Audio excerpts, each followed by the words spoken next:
ഇന്നൊരു അടിപൊളി chicken fried recipe കണ്ടാലോ? എപ്പോഴും ഒരുപോലെ ഉണ്ടാക്കുക, അത് ഇടയ്ക്കൊക്കെ മാറ്റം വരുത്തണ്ടേ. അപ്പോൾ ഇന്ന് പപ്പടമൊക്കെ ഇട്ടിട്ടുള്ള ഒരു അടിപൊളി ചിക്കൻ ഫ്രൈ ആട്ടോ റെഡിയാക്കി എടുക്കാൻ പോകുന്നത്. നല്ല ടേസ്റ്റിയാണ് ഇതുപോലെ റെഡിയാക്കി എടുത്താൽ. അപ്പോൾ അതിന് വേണ്ടിയിട്ട് ഞാൻ ഇവിടെ 3/4 കിലോഗ്രാം ചിക്കൻ എടുത്തിട്ടുണ്ട് കേട്ടോ. അത് നന്നായിട്ട് വാഷ് ചെയ്തതിന് ശേഷം ഒരു ബൗളിലേക്ക് ഇട്ട് കൊടുത്തിട്ടുണ്ട്.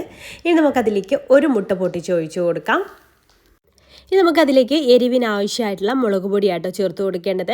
ഞാനിവിടെ 1 ടേബിൾ സ്പൂൺ നല്ല എരിവുള്ള മുളക് പൊടിയും 1 ടേബിൾ സ്പൂൺ കാശ്മീരി മുളക് പൊടിയും ചേർത്ത് കൊടുക്കുന്നുണ്ട് കേട്ടോ. ഒരു കളറൊക്കെ കിട്ടാൻ വേണ്ടിയിട്ട് കാശ്മീരി മുളക് പൊടി ചേർത്ത് കൊടുക്കുന്നത്. പിന്നെ നമുക്കതിലേക്ക് ഒരു 1/4 ടീസ്പൂണ് മഞ്ഞൾപ്പൊടി ചേർത്ത് കൊടുക്കാം. 1 ടേബിൾ സ്പൂൺ ഇഞ്ചി വെളുത്തുള്ളി ചതച്ചതും കൂടെ ഇതിലേക്ക് ആഡ് ചെയ്ത് കൊടുക്കാം കേട്ടോ. ഇനി ഈ ഒരു ചിക്കനിലേക്ക് ആവശ്യമായിട്ടുള്ള ഉപ്പ് കൂടെ ചേർത്ത് കൊടുക്കാം. പിന്നെ 2-3 കറിവേപ്പില ഇതുപോലെ ചെറുതായിട്ട് അരിഞ്ഞതും കൂടെ ഇതിലേക്ക് മസ്റ്റായിട്ട് നിങ്ങൾ ചേർക്കട്ടെ. അത് ഫ്രൈ ചെയ്ത് വരുമ്പോൾ നല്ലൊരു ടേസ്റ്റ് ആയിരിക്കും.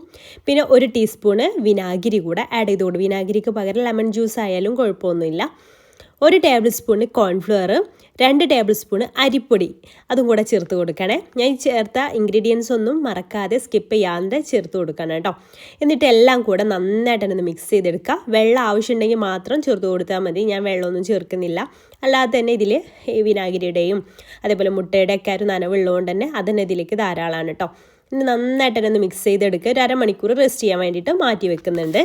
ഇനി ഒരു അരമണിക്കൂറിന് ശേഷം നമുക്ക് ചൂടായ എണ്ണയിലേക്ക് ഇട്ടിട്ട് ഇത് നമുക്ക് ഫ്രൈ ചെയ്തെടുക്കാം. ഞാൻ വെളിച്ചെണ്ണയിലാട്ടോ ഇത് ഫ്രൈ ചെയ്തെടുക്കുന്നത്. അപ്പോൾ നിങ്ങൾക്ക് ഏത് എണ്ണയിൽ വേണമെങ്കിലും ചെയ്തെടുക്കാം. വെളിച്ചെണ്ണയിലാണ് എനിക്ക് കൂടുതൽ ഇഷ്ടം കേട്ടോ ഇതുപോലെ ഫ്രൈ ചെയ്തെടുക്കുന്ന സമയത്ത്. അപ്പോൾ അതാ നമുക്ക് ഓരോന്നായിട്ട് ഇട്ടിട്ട് മറിച്ചിട്ട് കൊടുക്കാം. പെട്ടെന്ന് തന്നെ തിരിച്ചിട്ട് കൊടുക്കരുത്.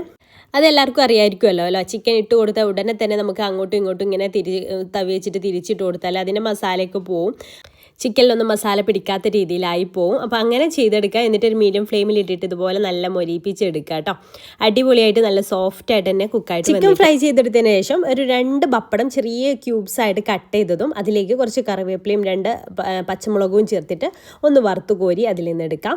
ഇത് നമുക്ക് ലാസ്റ്റ് ചിക്കൻ കഴിക്കാൻ നേരത്തെ സ്റ്റേജിൽ മാത്രം ചേർത്ത് കൊടുത്താൽ മതി കേട്ടോ. പപ്പടം തണുത്തു പോയാൽ ടേസ്റ്റ് ഉണ്ടാവില്ല. ചൂടോടുകൂടി കഴിക്കുമ്പോഴാണ് ടേസ്റ്റ് ഉണ്ടാവുക. അപ്പോൾ എപ്പോഴാണോ നമ്മൾ സെർവ് ചെയ്യുന്നത് ആ ഒരു സമയത്ത് ഇതുപോലെ പപ്പടം ചെറിയ പീസായിട്ട് കട്ട് ചെയ്തിട്ട് അത് ഒന്ന് പൊരിച്ചിട്ട് ഇതിൻ്റെ മുകളിലേക്ക് അങ്ങ് ഇട്ട് കൊടുക്കാം.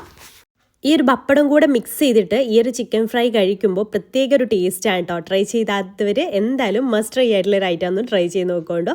ഇഷ്ടമായിട്ടുണ്ടെങ്കിൽ ലൈക്ക് ചെയ്യാനും മറ്റുള്ളവരിലേക്ക് ഷെയർ ചെയ്ത് കൊടുക്കാനും മറക്കല്ലേ.